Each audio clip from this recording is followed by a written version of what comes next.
Satu, mengenai motivasi sumber daya manusia dalam sektor publik, bagaimana penerapan motivasi dalam organisasi dapat menyelesaikan kendala?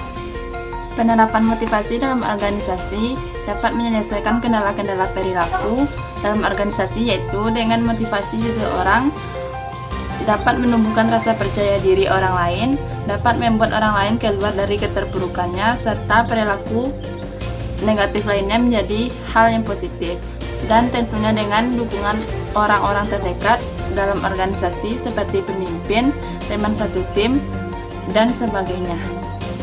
2. Bagaimana peran motivasi dalam sebuah organisasi? Peran motivasi dalam sebuah organisasi yaitu 1.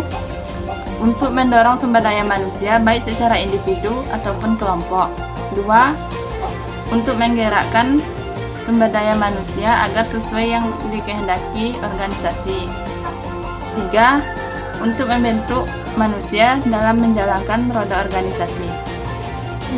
3.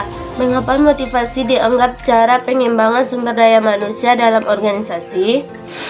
Alasan pemberian motivasi adalah cara dalam melakukan pengembangan sumber daya manusia yang terdapat pada kegiatan organisasi adalah karena organisasi menjadi suatu tempat berkumpulnya orang bekerja secara bersama-sama dan seharusnya mampu dalam melakukan penciptaan dari lingkungan yang sangatlah kondusif bagi para pekerja agar dapat menjadi sebuah iklim kerja yang akan mendorong bagi para pekerja agar mendapat hasil yang lebih baik dari yang sebelumnya. 4. Kendala apa saja yang sering terjadi pada pengembangan sumber daya manusia? 1. Produktivitas relatif rendah dan sulit meningkat. 2. Institusi pendidikan belum mampu menjawab tantangan peningkatan produktivitas dan kualitas tenaga kerja. 3. Capaian antara kebutuhan dan penyediaan tenaga kerja masih luas. 4. Era baru ekonomi dan disrupsi teknologi mengubah karakteristik permintaan tenaga kerja. 5. Mengapa perusahaan perlu merencanakan program pelatihan dan pengembangan karyawan secara periodik? 1. Agar produktivitas karyawan akan lebih meningkat. 2. Karyawan akan lebih memahami dan bertanggung jawab dengan job desk yang dimilikinya. 3. Skill dan perilaku karyawan akan menjadi lebih baik. 4.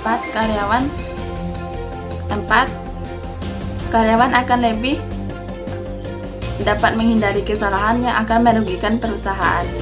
6. Apa saja bentuk-bentuk komponen kompensasi sumber daya manusia? 1. Upah atau gaji. Upah merupakan penerimaan dasar yang sering digunakan bagi pekerja-pekerja produksi dan pemeliharaan. Sedangkan gaji biasanya berlaku pada tarif mingguan, bulanan, atau tahunan.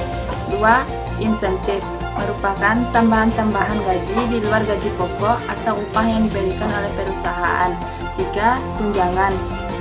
Salah satu bentuk dari tunjangan dalam sebuah perusahaan yaitu asuransi jiwa, asuransi kesehatan, dan liburan-liburan yang ditanggung oleh perusahaan.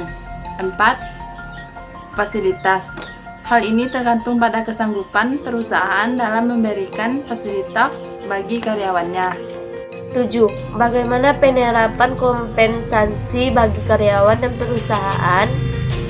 Pemberian kompensasi karyawan bagi sebuah perusahaan memiliki tujuan tertentu, di antaranya 1. Untuk menghargai prestasi karyawan.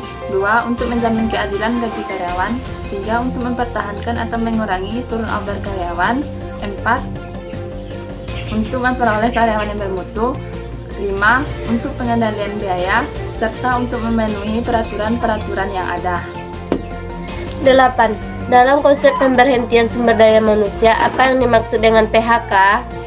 Berdasarkan Undang-Undang Nomor 13 Tahun 2003, pemutusan hubungan kerja atau PHK merupakan pengakhiran hubungan kerja karena suatu hal tertentu yang menyebabkan berakhirnya hak dan kewajiban antara pekerja atau buruh dalam sebuah perusahaan.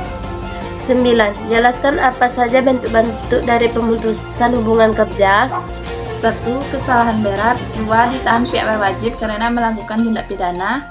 3. Melakukan pelanggaran dalam perjanjian kerja.